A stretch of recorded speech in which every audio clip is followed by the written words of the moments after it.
নমস্কার বন্ধুরা, তিয়াসাস রেসিপিতে সকলকে স্বাগত জানাই। আজ হাজির হয়েছি পটল আর মুসুর ডাল দিয়ে এক দুর্দান্ত স্বাদের রেসিপি নিয়ে। ঘরে থাকা সামান্য কিছু উপকরণ দিয়ে রেসিপিটা আপনারা খুব সহজেই বাড়িতে ঝটপট বানিয়ে নিতে পারবেন। ভাতের প্রথম পাতে কিংবা গরম ভাতে ডালের সঙ্গে এটা খেতে খুবই ভালো লাগে। আশা করছি রেসিপিটা আপনাদের ভালো লাগবে।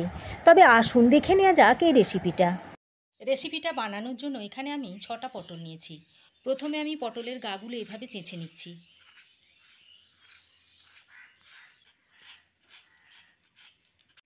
তারপর দু সাইডটা সামান্য একটু করে কেটে নিচ্ছি। এরকম সামান্য একটু দু সাইডটা কেটে নিয়েছি। তারপর পটলটাকে দুটো ভাগে ভাগ করে নিচ্ছি।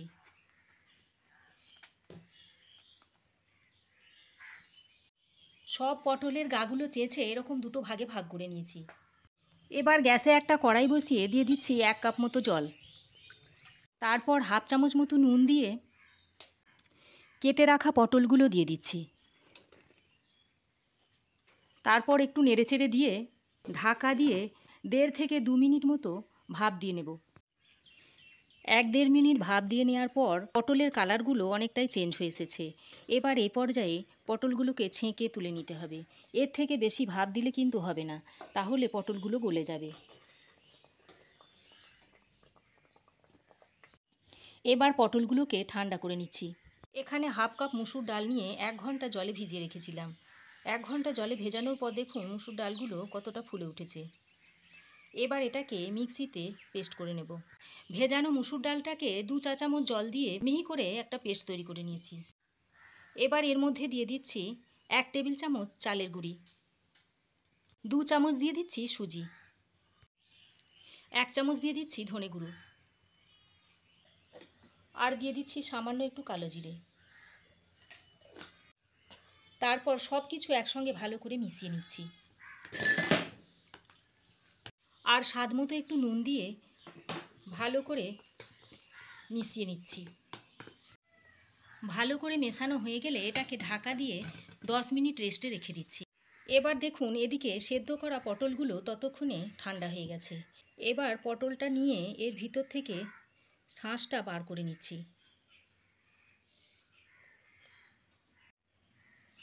ভিতরের শাঁসটা বার করে নিচ্ছি। ভিতরের শাঁসটাকে বার করে এবার একটা বাটির মধ্যে রেখে দিচ্ছি। সমস্ত পটলের ভিতর থেকে শাঁসের অংশটা বার করে নিয়েছি। এবার এই ভিতরের অংশের মধ্যে যে দানা দানা অংশগুলো আছে, যে বীজগুলো রয়েছে, এই বীজগুলোকে ফেলে দিচ্ছি। দেখুন পটলের ভিতরের শাঁসটা থেকে বীজের অংশগুলো বাদ দিয়ে শাঁসটাকে একটু হাতের সাহায্যে চটকে নিয়েছি। এবার পটলের ভিতরের পুরটা তৈরি করার জন্য কড়াই গরম করে দিয়ে দিচ্ছি সাদা তেল। এবার তেলটা গরম হলে এর মধ্যে মিহি করে কুচিয়ে নেওয়া একটা পেঁয়াজ দিয়ে দিচ্ছি। 1 চামচ দিয়ে দিচ্ছি আদা ও রসুনের পেস্ট। এবার পেঁয়াজ ও আদা রসুনের পেস্টটা তেলের মধ্যে ভালো করে ফ্রাই করে নিচ্ছি। পেঁয়াজ ও আদা রসুনটা ফ্রাই হয়ে গেলে এর মধ্যে কিছু মশলা অ্যাড করে দিচ্ছি। দিয়ে দিচ্ছি 1/4 চামচ হলুদ গুঁড়ো, হাফ চামচ দিয়ে দিচ্ছি লাল লঙ্কা গুঁড়ো, গোলমরিচের গুঁড়ো দিচ্ছি হাফ চামচ, জিরে ও ধনে পাউডার দিচ্ছি হাফ চামচ, সামান্য একটু গরম মশলার গুঁড়ো দিয়ে দিচ্ছি। এবার পেঁয়াজ ও আদা রসুনের সঙ্গে মশলাটাকে ভালোভাবে মিশিয়ে নিচ্ছি।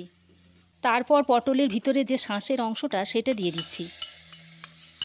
পটলের শাঁসের অংশটা দিয়ে মশলার সঙ্গে ভালো করে মিশিয়ে নিচ্ছি। আর দিয়ে দিচ্ছি একটা ছোট সাইজের সেদ্ধ করা আলু। আলুটা দিয়ে মশলার সঙ্গে ভালো করে মিশিয়ে নিচ্ছি। সবশেষে স্বাদ মতো নুন দিয়ে দিচ্ছি। 1 চামচ দিয়ে দিচ্ছি মাস্টার সস। নুন আর মাস্টার সসটা দিয়ে ভালো করে মিশিয়ে নামিয়ে নিচ্ছি। দেখুন পুরটাকে ঠান্ডা করে নিয়েছি। এবার পটল নিয়ে নিচ্ছি। তারপর এর মধ্যে পুরটাকে ভরে দিচ্ছি।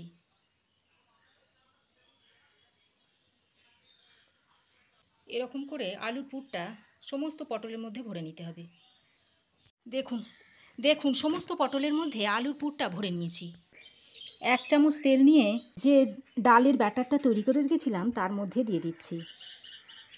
স্বাদ মতো নুন আর হলুদ আর সামান্য একটু গোলমরিচের গুঁড়ো দিয়ে দিচ্ছি।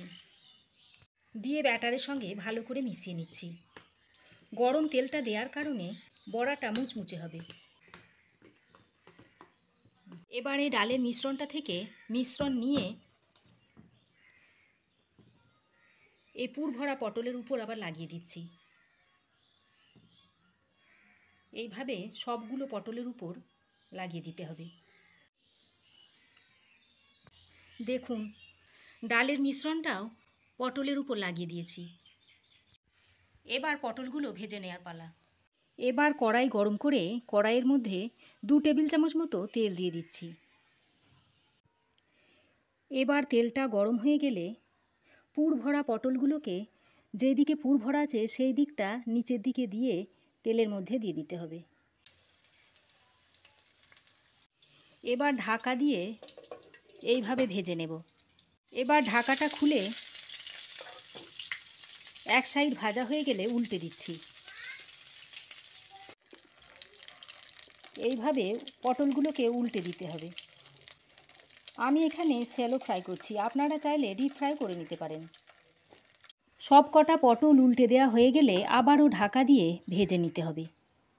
কিছুক্ষণ ঢাকা দিয়ে ভাজার পর তারপর ঢাকা খুলে আরও বেশ কিছুক্ষণ ভেজে নিয়েছি। এবার ভাজা পটলগুলো তুলে নিচ্ছি।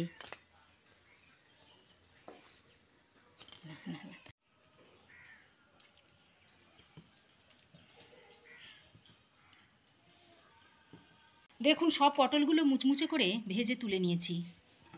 আমার এই রেসিপিটা আপনাদের কেমন লাগলো অবশ্যই কমেন্ট করে জানাবেন। পাশে থাকা বেল আইকনটা অবশ্যই প্রেস করবেন। আর আমার চ্যানেলে নতুন বন্ধু হয়ে থাকলে প্লিজ চ্যানেলটা সাবস্ক্রাইব করার অনুরোধ রইল। আজ এ পর্যন্তই। আবার দেখা হবে নতুন কোনো রেসিপি নিয়ে নেক্সট এপিসোডে। সে পর্যন্ত ভালো থাকবেন, সুস্থ থাকবেন। ধন্যবাদ।